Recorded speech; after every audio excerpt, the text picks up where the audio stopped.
Assalamu alaikum students, this is the time for the Smart English Reader and Activity Book for the Movers, page number 7.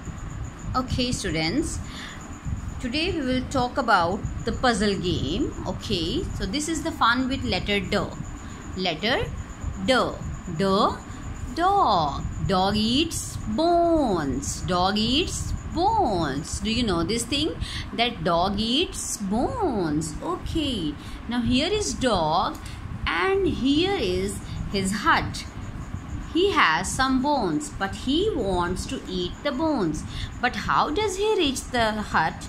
Now let's help.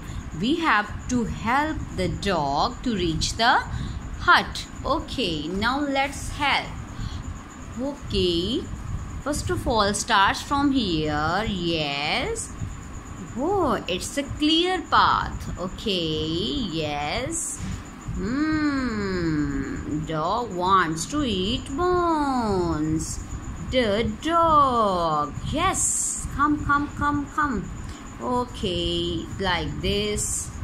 Again this. And oh, the way is clear.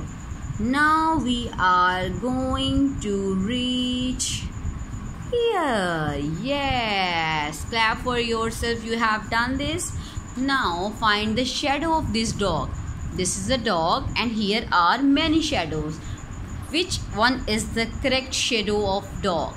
This one is the correct shadow of dog. Okay. The dog.